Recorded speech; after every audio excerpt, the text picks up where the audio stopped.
Inilah kisah Kenshin dan Kaori, seorang pemuda kaya yang menyamar kerja sebagai cleaning service. Versi Kaori TV, episode 306.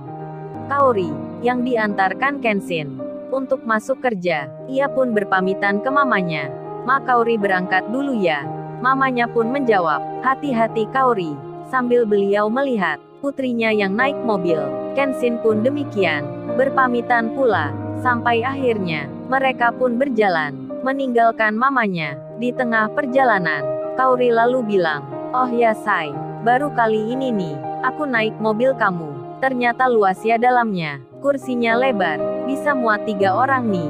Kenshin yang mengemudi, ia pun menyahutnya, "Iya Kaori, sepertinya emang bisa." Lalu Kenshin bertanya, "Oh ya, kamu mau dengerin musik nggak?"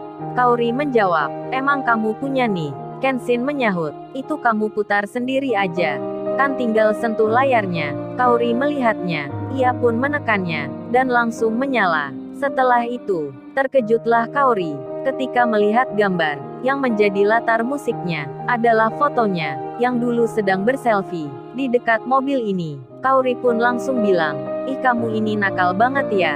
Fotoku masih disimpan aja. Ayo kasihkan aku, mau ku hapus semua, bikin malu nih anak, dimasukin layar segala." Kenshin menjawabnya, sambil ia tertawa, dan juga tersenyum. Kemudian ia bicara, "Loh, kan yang itu, kamu yang mau sendiri, selfie-selfie di mobilku, masa nih nyalahin aku? Salahin dong tuh kamera, yang di sebelah kamu, coba lihat aja, dia tuh yang merekamnya." Hahaha. Kenshin tertawa, menggoda Kaori. Kaori pun membalas, "Ah, dasar kamu ya, pasang kamera nggak bilang-bilang. Kamu emang nih babe, suka ngerjain aku." Lalu dengan pelan, Kaori sambil memukul Kenshin, ia pun berkata, "Malas ah kalau gini, bicara sama kamu." Kenshin menyahutnya, "Loh, kamu kok sewot nih? Kan itu dari pabriknya, kameranya sudah ada, dipasang semenjak dibuat. Bisa merekam sendiri pula, lagian foto kamu kan cantik. Masa aku tega sih menghapusnya?" Ehem. Sweet. Kenshin mulai merayuni. Kaori pun tersenyum. Ia lalu bilang, "Ah, bisa aja kamu pakai alasan." Setelah itu, Kaori mengambil handphonenya. Ia akan memfoto, merekam perjalanan. Kaori berkata, "Oh ya, aku mau ambil dokumen ya. Kan mumpung lagi di sini. Jarang-jarang nih naik mobil kamu." Kaori menyalakan kamera, ditekan tanda rekamnya. Di saat itu Kenshin, dirinya tak menyadari akan kertas putih, karcis parkir mobilnya, yang dari rumah sakit, ditaruh di laci mobil. Tepat di depannya Kaori, karcis parkir itu pun tertulis waktunya, nomor plat mobilnya, dan tentu saja, nama rumah sakitnya. Semua itu terekam oleh Kaori dengan jelas sekali. Namun Kaori juga sama, ia tak menyadari akan hal yang demikian. Dikiranya kertas biasa, ia pun melanjutkan mengambil gambar. Tak berselang kemudian, Kaori pun selesai, lalu dilihat hasilnya, yang hanya sebentar saja. Kemudian handphone itu dimasukkan sakunya lagi.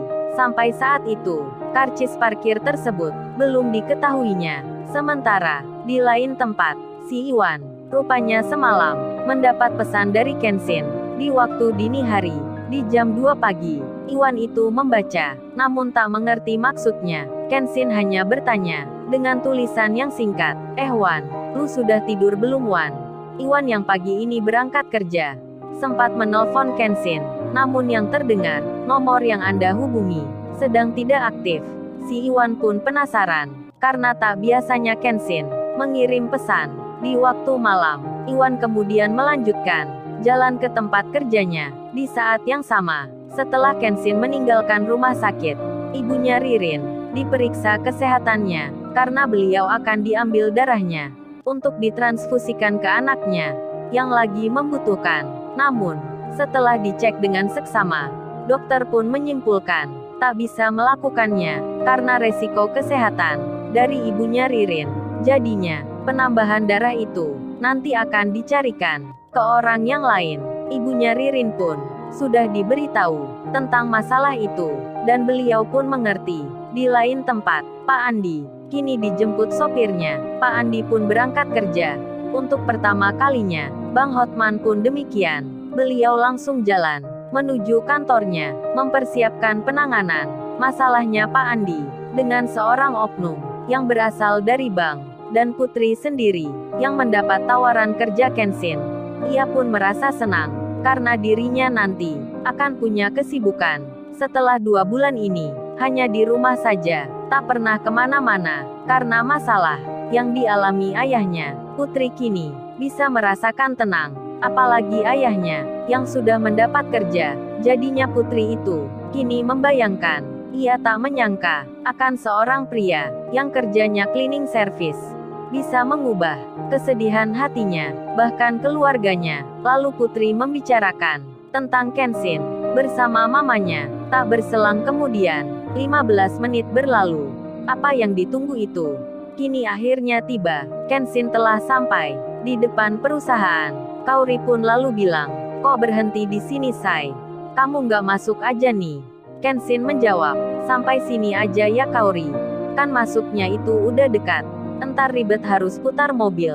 Lagian kan nggak enak juga dengan security-nya. Masa nganterin kerja aja sampai masuk ke dalam?" Kaori menyahut, "Iya deh, aku mengerti. Pasti bukan itu alasanmu. Kamu hanya belum siap aja kan? Kalau entar dilihat banyak orang nganterin aku kerja ini, apalagi dilihat staf perusahaan, pasti kamu merasa nggak enak. Jadi gak apa deh, sampai sini aja. Kan aku tadi cuman tanya, mengetes kamu saja." Kenshin tersenyum sambil ia bertanya, "Terus entar Kaori, kamu pulangnya gimana?" Kaori menjawab, "Kan di dalam ada ayah. Ya pulang sama ayah dong." Lalu Kaori melanjutkan bicara, "Oh ya Sai, jangan lupa ya, kalau nanti beli handphone, pakai motor aja ke rumah ya. Kan aku sudah lama gak naik motor." Kenshin menjawabnya, "Iya, entar aku hubungi lagi." Kemudian Kaori pun turun.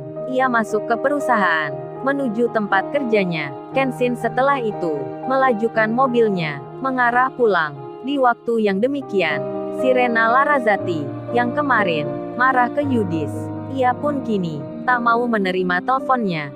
Tak ingin pula Yudis itu datang lagi ke perusahaannya. Sirena saat ini bekerja seperti biasanya. Ia membuka layar komputernya yang kemarin diprogram Kenshin. Rena pun mempelajari, melihatnya. Ternyata ada sesuatu yang tak ia pahami. Jadinya, Sirena pun akan menelpon Kenshin, ingin bertanya. Namun setelah dicobanya, jawaban yang didapatnya sama seperti Iwan. "Nomor yang Anda hubungi sedang tidak aktif." Maklum, HP-nya Kenshin, baterainya belum diisi.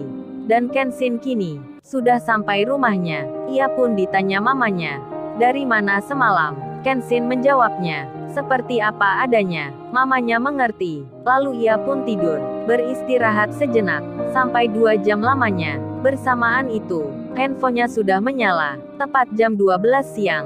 Kenshin kembali lagi ke rumah sakit, di mana Ririn dirawat. Saat tiba di tempat itu, tiba-tiba dokternya berkata, beliau menjelaskan, kondisi Ririn mengalami penurunan. Ia harus menerima suntikan darah yang sama dengannya. Namun di rumah sakit saat itu, kebetulan lagi tak tersedia. Dokternya pun bilang, kalau harus segera, cepat mencari orang yang mau menolong, menyumbangkan. Kenshin langsung menyanggupi. Namun golongan darahnya tak sama dengan Ririn. Hingga diputuskan, Kenshin akan mencari saja orang yang dikenalnya. Barangkali ada yang sama dengan darahnya Ririn. Kenshin itu pun mulai menelpon satu-satu orang yang ada di handphonenya. Mulai dari adiknya, teman sekolahnya, teman kerjanya, teman dekatnya, bahkan nanti kekasihnya sendiri. Lalu, bagaimana kisah selanjutnya? Subscribe channel ini untuk episode berikutnya. Terima kasih.